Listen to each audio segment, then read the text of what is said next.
denizens. That's denizens with a Z, not an S. Many of you ask me what a denizen is. Anyway, hi, welcome back to my channel.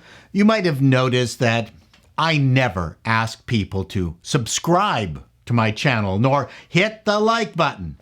I find it unseemly and irritating when others repeatedly ask viewers to please subscribe and hit that like button. Many of you have written that you especially like my channel because I do not incessantly ask people to subscribe if you haven't, and don't forget to hit the like button. I promise I will never do that.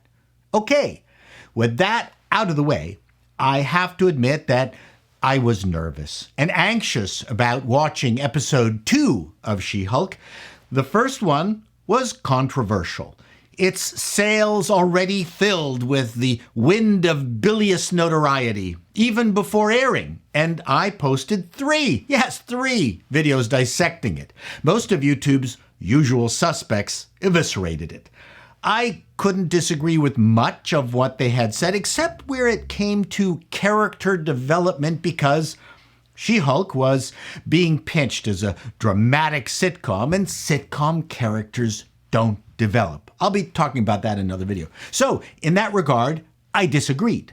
Also, I have the perspective of a writer and a former network executive. Sometimes the wants of the writer are diametrically opposed to that of the network hack, and so excuse my occasional schizophrenia. Many of you hated the first show. Still, many of you who didn't watch it still hated it. I tentatively liked it. Not going with the prevailing winds does add pressure. In my original review, I had surmised that the first show was setting itself up as an Ally McBeal-style sitcom. I had assumed that we were seeing most of the chess pieces that would be moved about in the series, like introducing the bar on Cheers. Nope. Except for She-Hulk's origin story, you could throw out episode 1. Oh, warning, there will be spoilers. Essentially, this show felt more like a proper pilot, and the first one was stuffed with pyrotechnics and the hope of starting with a bang. I said that it had the hallmark of nervous, greasy network fingerprints all over it, notwithstanding setting up her old law firm that she got fired from in episode 2. Writing is about making choices. There are no bad choices. There are just better ones and worse ones. There is also something I call the dilemma vector. How big a deal is a situation? Do I care? In a comedic sitcom, am I anticipating the embarrassing situation that will cause uproarious laughter? Am I invested in the character enough that their dilemma elicits an emotional response? When Sheldon is faced with something that will force change to an ingrained habit of his, well, that's, we know, is a big deal. That is a very wide dilemma vector because Sheldon is brilliantly constructed. So let's go through the dilemma vectors in this episode. The bar scene where everyone was asking for She-Hulk, didn't care. Why she would acquiesce to a bunch of drunks in a bar when she was still conflicted didn't make much sense to me. I know many of them were from her law firm, but still.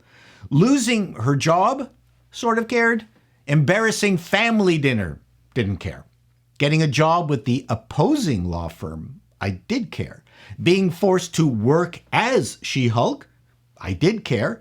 Meeting Abomination, I cared. Taking Abomination on as a client, I did care. Seeing Abomination on an apparent escaped rampage? Yeah, I cared.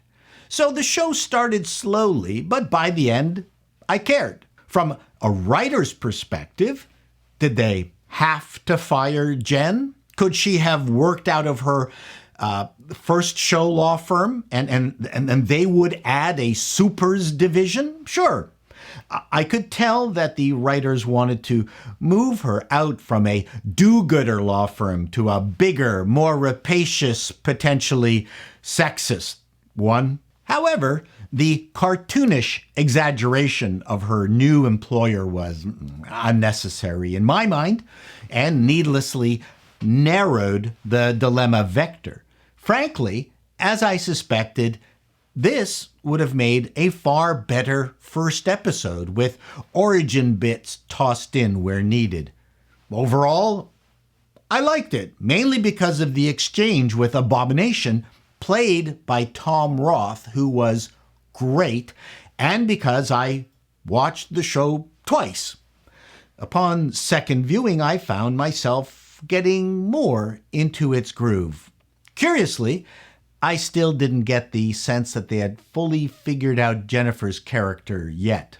Again, it's about choices. I will finish off by highlighting the one real laugh for me, which came from a very unexpected place. The sacrificial man-meat from episode 1 delivered the best line in this episode. Neat little trick you pulled there, Walters. But don't you think it's a little unsportsmanlike to suddenly debut superpowers just to drum up publicity for yourself? Only you would think that. So, seriously, how did you get these powers? I really don't feel like talking about it. Nepotism. I knew it.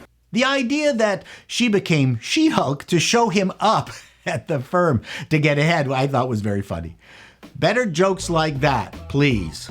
And finally, Fran Drescher is great in this episode. Till next time, denizens, be seeing you.